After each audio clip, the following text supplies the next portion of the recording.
ಸತ್ಯವ್ರತ ಈರೋರು ಕೂಡ ಅಲೆದಾಡಿದ್ದಾರೆ. ಅಲ್ಲೊಂದು ವಟುವೃಕ್ಷ, ಆ ವಟುವೃಕ್ಷ ತಳಗಡೆ ಬಂದು ಕುಂತ್ಕೊಂಡು ತಿನ್ನುವುದ ಕನ್ನವಿಲ್ಲ, ಕುಡಿಯಲು ತೊಟ್ಟು ನೀರಿಗೆ ಗತಿ ಇಲ್ಲ. ಅಶ್ವೊಂದು ಕಡೆ ಕಟ್ಟಿದ್ದಾರೆ, ಗಂಟು ಮೂಟೆಗಳ ಪಕ್ಕದಲ್ಲಿ ಇಟ್ಟಿದ್ದಾರೆ. ಅಲ್ಲಲ್ಲಿ ಬಿದ್ದಿದ್ದ ತರಗೆಲೆಲ್ಲ ಗೋರಿ ಗುಡ್ಡೆ ಮಾಡಿದ ಮಹಾರಾಜ. ದೇವಿ, ಸುಖದ ಸುಪ್ಪತ್ತಿಗೆ ಮೇಲೆ ಹಾಲೋಗುರವನ್ನು ಹಾಯಾಗಿ ಪವಣಿಸುತ್ತಿದ್ದ ಮಹಾರಾಣಿ ನಿನ್ನನ್ನು ಈ ಗಂಡಹಾರಣ್ಯಕ್ಕೆ ಕರೆತಂದು ಎಂತಹ ಕಷ್ಟಕ್ಕೆ ಗುರಿ ಮಾಡಿದೆ ದೇವಿ. ಇದೇ ನಿನಗೆ ಸುಪ್ಪತ್ತಿಗೆ, ಮಲಗಿಕೋ ಎಂದರೆ ಇಲ್ಲ ಸ್ವಾಮಿ, ನೀವು ಮಲಗಿಕೊಳ್ಳಿ. ನನ್ನಂತವರಿಗೆ ನಿದ್ರೆ ಬರೋದಿಲ್ಲ.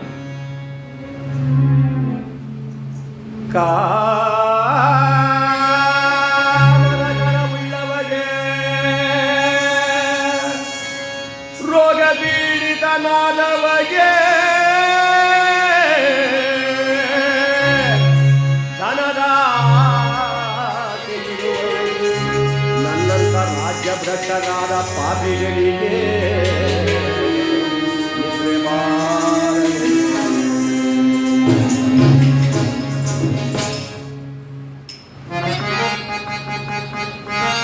ನಾಲ್ಕು ಜನಕ್ಕೆ ಪ್ರಪಂಚದಲ್ಲಿ ನಿದ್ದೆ ಮಾಡೋಕ್ಕಾಗಲ್ಲ.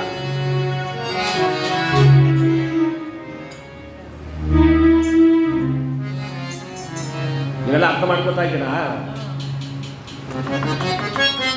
ಇಲ್ಲೇ ಸುಮ್ಮನೆ ಶಿವಕುಮಾರ್ ಅನ್ನೋ ಊಟಕ್ಕೆ ಹಾಕ್ಸೋದು ಕುಂತಿದ್ದು ಹೋಗೋಣ ಅಂತ ಮಾಡಿದ್ರೆ ಸುಮ್ಮನೆ ಗುರಿ ಆಗ್ತಿರೋ. ಯಾಕಂದ್ರೆ ಹೇಳೋದನ್ನ ಆಲಿಸ್ಬೇಕು, ಕೇಳಿಸ್ಕೋಬೇಕು. ಆಗಲೇ ನಾನು ಹೇಳೋದಕ್ಕೂ ನೀವು ಕೇಳೋದಕ್ಕೂ ಸಾರ್ಥಕ. ಇಲ್ಲ ಅಂದರೆ ಈ ಕಾನ್ವೆಂಟ್ ಹುಡುಗರಿಗೆ ಮೇಷ್ಟ್ರು ಪಾಠ ಹೇಳ್ಕೊಟ್ಟಂಗೆ ಆಯ್ತದೆ. ಯಾರೋ ಮೇಷ್ಟ್ರಿಗೆ ಹೇಳಿದಂತೀರಿ, ಏಯ್ ಹೇಳ್ಕೊಂಬರ ಬುಲ್ಡೆನಲ್ಲಿ ಬಿಡ್ತೀನಿ ನೋಡಿ ನಿನಗೆ ಪರೀಕ್ಷೆ ಹತ್ರಕ್ಕೆ ಬತ್ಕಣೋ, ಗಟ್ ಮಾಡ್ಕೊಬರೋ, ಹೇಳಿ ಸಾ ತಗೊಳ್ಳೋ ಪೆನ್ನ ಬರ್ಕೋ. ಎಲ್ಲ ಇಂಗ್ಲೀಷಲ್ವೇ. ದಿಸ್ ಈಸ್ ಮೈ ಹೆಡ್ ಬರ್ಕೊಂಡೆ ಸಾ. ಹಂಗಂದ್ರೆ ಏನು ನಿಮ್ಗೆ ಅಷ್ಟು ಗೊತ್ತಾಗಲ್ಲ ಅಯೋಗ್ಯ. ಹಂಗಂದ್ರೆ ಇದು ನನ್ನ ತಲೆ, ಗೊತ್ತಾಯ್ತು ಬಿಡಿ ಸಾ ಅಂದ. ಈಗೆಲ್ಲ ಫಾಸ್ಟು, ಸ್ಲೋ ಒಬ್ರು ಇಲ್ಲ. ಗೊತ್ತಾಯ್ತು ಬಿಡಿ ಸಾ ಅಂದ. ಏನು ಗೊತ್ತಾದ್ದು ಮಣ್ಣಿವನಿಗೆ. ಮನೆಗೆ ಬಂದ ಹೋಮ್ವರ್ಕ್ ಗಟ್ ಮಾಡಕ್ಕೆ ಕೂತವನೇ. ಇದು ನನ್ನ ಮೇಷ್ಟ್ರ ತಲೆ, ಇದು ನನ್ನ ಮೇಷ್ಟ್ರ ತಲೆ. ಅವ್ರು ಹೇಳಿದ್ರಲ್ಲ ಇದು ನನ್ನ ತಲೆ ಅಂತ. ಅಪ್ಪನು ವಿದ್ಯಾವಂತ, ಅವನು ಕೆಲಸ ಮುಗಿಸ್ಕೊಂಡು ಒಂದಾಗ ಕೈಕಾಲು ತೊಳ್ಕೊಂಡು ಪ್ಯಾಂಟ್ ಹಾಕ್ಬಿಟ್ಟು ಹುಡುಗ ರೂಮಲ್ಲಿ ಗಟ್ ಮಾಡ್ತೀನಿ ನೋಡ್ದ. ಇದೇ ನಮ್ಮ ಹುಡುಗ ಮೇಷ್ಟ್ರ ತಲೆ ಅಂತಾರಲ್ಲ. ಏ ಹೋಮ್ವರ್ಕ್ ಕಣಪ್ಪ, ಪುಸ್ತಕ ಕಿತ್ಕೊಂಡು ನೋಡ್ದ. This is my head. ಏ ದಡ್ಡ ದಡ್ಡ ಹಂಗಂದ್ರೆ ಏನು ಗೊತ್ತೇನೋ? ಏನಪ್ಪ ಇದು ನನ್ನ ತಲೆ. ಗೊತ್ತಾಯ್ತು ಬಿಡಪ್ಪ ನನಗೆ ಇಲ್ಲ.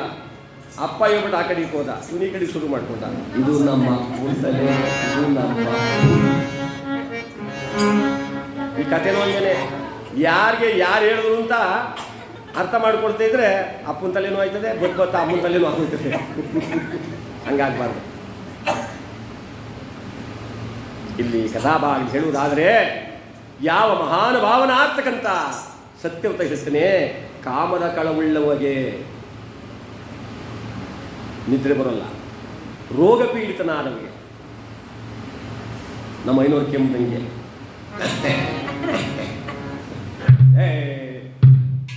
ಪಕ್ಕದಲ್ಲಿರೋರ್ಗೂ ನಿದ್ದೆ ಕೊಡಲ್ಲ, ನೀನು ನಿದ್ದೆ ಮಾಡಲ್ಲ. ಎಲ್ಲಾರ ಒಳ್ಳೆ ಕಡೆ ಧೂಳಿ ತೆಗಬೇಕಾಯ್ತು ನೀನು. ಇಂಜೆಕ್ಷನ್ನು ಯಾವ್ದು ತಗೊಂಡ್ರು ಅದು ಹೋಗಲ್ಲ. ರೋಗ. ಧನದ ಆಸೆ ಇರುವವನಿಗೆ ವಿಪರೀತವಾದ ಹಣದ ಆಸೆ ಇಟ್ಕೊಂಡ್ರೆ ಅವನಿಗೂ ನಿದ್ದೆ ಬರಲ್ಲ. ಗಾಳಿ ಬಿಡ್ತು ಕಿಟಕಿ ಲಟ್ ಅಂದ್ರೆ ಅಪ್ಪ ಮನೆಯದು ನುಗ್ಗೋನೆ ಇದು ನುಗ್ಗೊಂಡು ಅಂತಾರೆ. ಇನ್ನು ನನ್ನಂತ ರಾಜ್ಯ ಭ್ರಷ್ಟರಾದ ಪಾಪಿಗಳಿಗೆ ನಿದ್ರೆ ಬರ್ತದ ದೇವಿ, ನೀನು ಮಲಗಿಕೋ ಅಂತ ಹೇಳಿ ಹೆಂಡತಿಯನ್ನು ಸಂತೈಸಿ ಮಲಗಿಸಿ ಹೆಂಡತಿಯ ತೊಡೆಯ ಮೇಲೆ ತಲೆಯನ್ನಿಟ್ಟು ಮಹಾರಾಜ ಸತ್ಯವ್ರತ ತಾನು ಮಲಗಿದ್ದಾನೆ. ಯಾವ ಮಹಾರಾಣಿಗೆ ಮುಂದೆ ಬರುವ ಕಷ್ಟ ನಿಷ್ಠೂರಗಳು ಹಾಗೆ ಸ್ವಪ್ನವನ್ನು ಕಾಣ್ತಾ ಇದೆ. ಆ ನಾಲಿಗೆಯನ್ನು ಕತ್ತರಿಸುವಂತ ಸನ್ನಿವೇಶ ಬಂದಾಗ ಚೀರಾಡ್ಕೊಂಡು ನಾಲ್ಕೆ ಪ್ರಾಣೇಶ್ವರ ಸ್ವಾಮಿ ಏನಾಗ್ತಿದ್ದೀವಿ? ಏನಿದು ಅಪಾಶಗುಣ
Yana puja wadarire cheli pudo yana gno yana puja wadarire cheli pudo yana gno yeni tuma yeyo na gano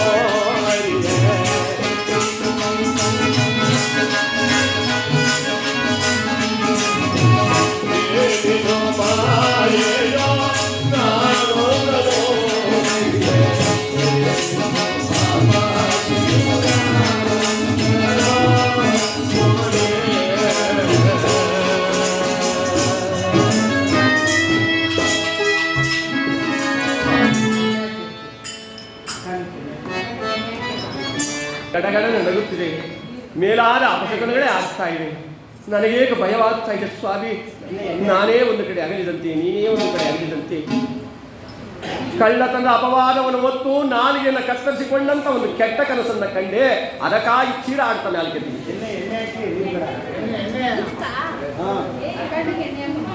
ಕನಸಿನಲ್ಲಿ ಕಂಡದ್ದನ್ನೆಲ್ಲ ನಿಜವೆಂದು ಭ್ರಮಿಸುವರೇ.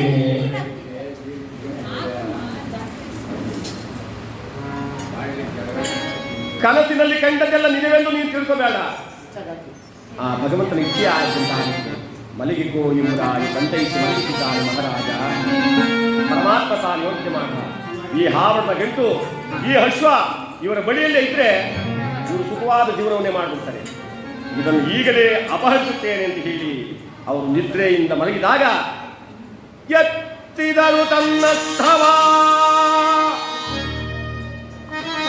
ಅಸ್ತವನ ಈ ಎಂದನಂತೆ ಭೂಮಿ ಢಮ್ನಡವಾಗುವುದು. ಬಿಟ್ಟಿದ್ದ ಗಂಟು ಮೂಟೆ ಕಟ್ಟಿದ್ದ ಅಶ್ವ ದಿಢೀರ್ನ ಭೂಮಿಯೊಳಗಿಳಿದು ಗಮನ. ಬೆಳಗಾಯಿತು. ಹಕ್ಕಿ ಪಕ್ಷಿಗಳೆಲ್ಲ ಚಿಲಿಮಿಲಿ ಉಡ್ತಾ ಇವೆ. ಸೂರ್ಯನು ಮೂಡಿ ಬರ್ತಾ ಇದ್ದಾನೆ. ರಾಜರಿಬ್ಬರು ಗಾಬರಿಯಿಂದ ಮೇಲಕ್ಕಿತ್ತು. ಕಟ್ಟಿದ್ದ ಹಸುವನ್ನ ಇಟ್ಟಿದ್ದ ಆದ ಗಂಟನ್ನು ತೆಗೆದುಕೊಳ್ಳಲು ಪಕ್ಕಕ್ಕೆ ತಿರುಗುತ್ತಂತೆ. ಇಟ್ಟಿದ್ದ ಗಂಟು ಮೂಟೆಗಳು ಮಾಯಾ, ಕಟ್ಟಿದ್ದ ಹಸುವು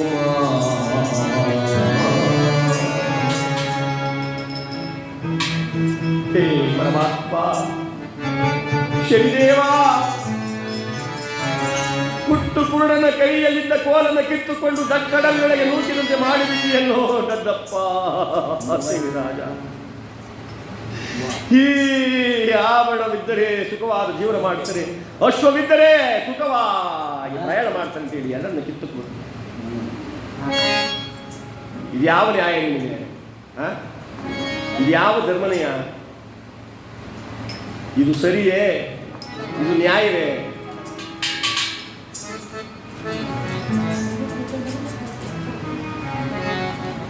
ದೇವ ಶನಿದೇವ ಬಾರೋ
ಶನಿದೇವ ದಯಾಮಯ, ಈ ಭಕ್ತರ ಮೇಲೆ ನಿನಗೆ ಕರುಣೆ ಇಲ್ಲವೇ ಎಂಬುದಾಗಿ ರಾಜರಾಣಿಯರಿಬ್ಬರು ಕೂಡ ಆ ಸ್ಥಳವನ್ನು ಬಿಟ್ಟು ಮೇಲೆ ಕೆತ್ತು ಬರೆತರಂತೆ. ಎತ್ತ ಕಡೆ ಹೋಗಬೇಕೆಂಬುದು ಅರಿವಿಲ್ಲ, ಇತ್ತ ಬಾ ಎನ್ನುವರಿಲ್ಲ, ಎತ್ತ ಹೋಗುವಿರಂತೆ ಕೇಳುವರಿಲ್ಲ. ಆಕಾಶಕ್ಕೆ ಅನಾಥರಿಗೆ ಆಕಾಶವೇ ಕಾವಲು ಅನ್ನೋ ಗಾದಿ ಹಾಗೆ ಒಬ್ಬರ ಮುಖವನ್ನು ಒಬ್ಬರು ನೋಡಿಕೊಂಡು ಇದೇ ಮಾರ್ಗವಾಗಿ ಹೋಗೋಣ ಬಾಧೆಯಲ್ಲಿ ಅಂತ ಹೇಳಿ ಮುಂದೆ ಸತ್ಯವ್ರತ, ಹಿಂದೆ ಚಂದ್ರಹಾಸೆ, ಆ ತುಂಬಿದ ಗರ್ಭಿಣಿ ನಡೀತಾ ಇದ್ದಾರೆ. ಅಲ್ಲೊಂದು ಎಡವುಗಲ್ಲು, ಆ ಕಲ್ಲನ್ನು ಎಡವಿ ಮಹಾರಾಣಿ ಸುಮ್ಮನೆ ಬಿದ್ದುಬಿಟ್ಟು ಮುಂದಿದ್ದ ಕಲ್ಲು ಹಣೆಗೆ ಬಳಿಯಿತು. ಹಣೆಯಿಂದ ರಕ್ತ ದಳ ದಳ ದಳ ದಳ. ಮುಂದೆ ಓದುವ ಮತಿಯನ್ನ ಬಾ ಎಂದು ಕೂಗಲು ಬಾಯಲ್ಲಿ ತ್ರಾಣವಿಲ್ಲ. ಚಂದ್ರಹಾಸಿಗೆ ಕೈ ಸನ್ನಿಂದ ಕರೀತಾ ಇದ್ದಾಳೆ, ಬನ್ನಿ ಸ್ವಾಮಿ ಬಿದ್ದೋದೆ ಅಂತ. ಹಿಂತಿರುಗಿ ನೋಡಿದ ಮಹಾರಾಜ, ದೇವಿ ಓಡಿ ಬಂದ. ಹೆಂಡತಿಯನ್ನು ತೋಳಿನ ಮೇಲೆ ಕೆತ್ತಿ ನಿಲ್ಲಿಸಿ ಹರಿವ ನೆತ್ತರವನ್ನು ಕಂಡು ತನ್ನ ದೋತ್ರದಿಂದ ಒರೆಸ್ತಾ ಇದ್ದಾನೆ.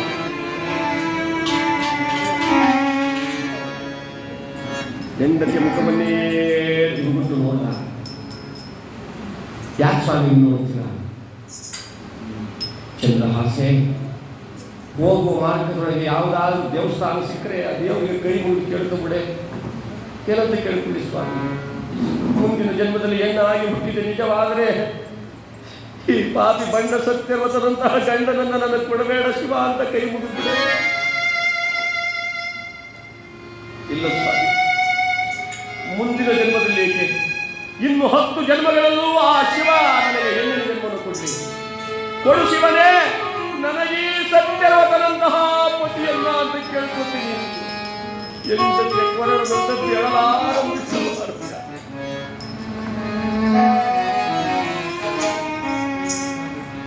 ನಾವು ಯಾವುದರ ಮೇಲೆ ಅತಿಯಾದ ಆಸೆಯನ್ನ, ಅತಿಯಾದ ಪ್ರೇಮವನ್ನ, ಅತಿಯಾದ ಮಮತೆಯನ್ನು ಇಟ್ಕೊಂಡಿರ್ತೀವೋ ಆ ಭಗವಂತ ಅದನ್ನೇ ಬೇಗ ಕಿತ್ಕೊಂಡ್ಬಿಡ್ತಾನಂತೆ. ನನ್ನ ಮೇಲೆ ಇಷ್ಟೊಂದು ಮಮತೆಯನ್ನು ನೀನು ಇರಿಸಿಕೊಂಡಿದೆಯಲ್ಲ, ಆ ದೇವರು ನನ್ನನ್ನು ನಿನ್ನನ್ನು ಯಾವಾಗ ಬೇರೆ ಮಾಡಿಬಿಡ್ತೀನೋ ನನಗೊಂದು